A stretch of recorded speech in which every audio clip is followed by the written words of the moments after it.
चलिए हम लोग आज क्या क्या बात करेंगे, हमारे भोजन के पोषक तत्व है ना।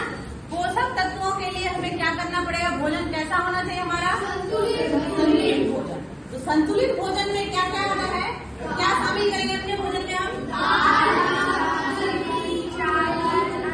बिल्कुल है ना। और एक चीज और बताइए कि हमारे भोजन के मुख्य स्रोत क्या है, स्रोत पेड़ पौधे, बहुत अच्छे है ना, बहुत बढ़िया। तो दो हमारे मुख्य घटक हैं, मुख्य स्रोत हैं, उस स्रोतों के से ही हम अपना भोजन प्राप्त करते हैं। पौधों से हम लोग क्या लेते हैं, अनाज लेते हैं, दाल लेते हैं, फल लेते हैं, सब्जियां लेते हैं, है ना।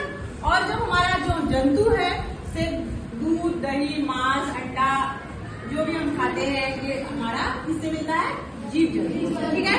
तो ये हमारे मुख्य स्रोत है दो, इनकी रक्षा भी, सुरक्षा भी जरूरी है।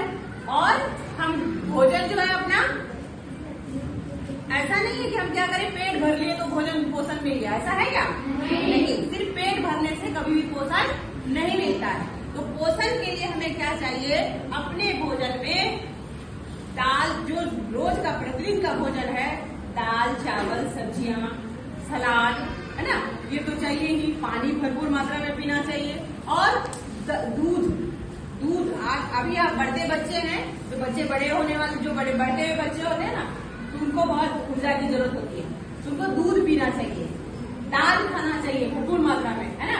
इससे क्या होगा, आप जल्दी जल्दी बड़े हो जाएंगे, आपका दिमाग तेज होगा।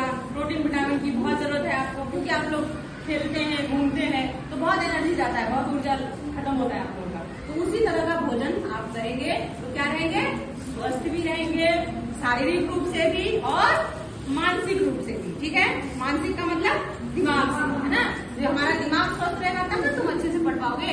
दिमाग ही स्वस्थ नहीं रहेगा तो पढ़ पाएंगे अच्छे से, नहीं पढ़ पाएंगे। और यदि शरीर स्वस्थ नहीं रहेगा तो तुम अच्छे से खेल भी नहीं पाओगे, खेलने में भी मजा नहीं आएगा, मन ही नहीं लगेगा, तुम तुरंत थक जाओगे, ठीक है। तो ये कुछ बातें हैं जो हमारे भोजन में होना चाहिए, शामिल होना चाहिए। और भोजन के ही माध्यम से इतना सारा चीज मिलता है। यदि हम एक दिन का व्रत करते हैं तो क्या लगता है कि व्रत कब खत्म हो और हम भोजन करें, है ना, भूख लग जाती है ना बहुत तेज। तो जैसे कि गाड़ी चलती है, उसको क्या चाहिए, चलने के लिए पेट्रोल चाहिए। तो हमारा शरीर भी एक मशीन है ना, यदि हम इसमें नहीं पेट्रोल डीजल डालेंगे तो क्या शरीर चलेगा, नहीं। पेट्रोल डीजल क्या है, हमारा भोजन, है ना।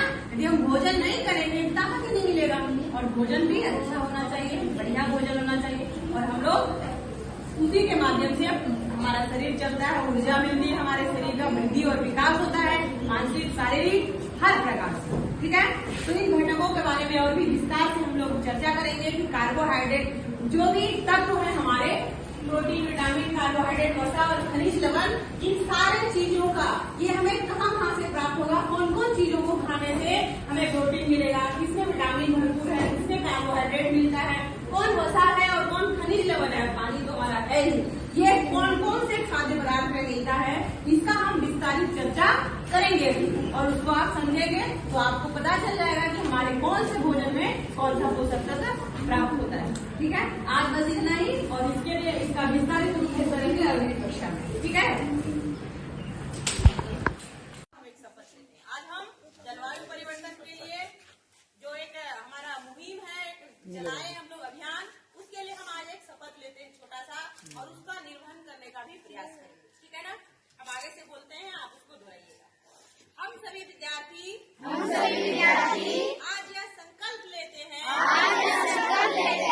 कि जल का दुरुपयोग नहीं करेंगे, नल खुला नहीं छोड़ेंगे, दूसरों को भी सचेत करेंगे, वर्षा जल का संचयन करने का प्रयास करेंगे,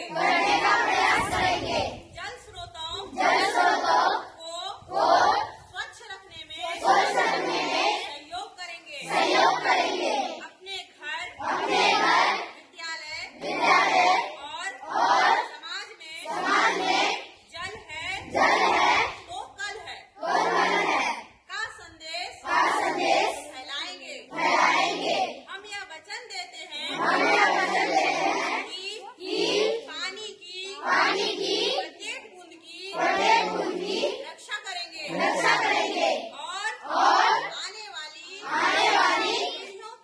जिंदाबाद।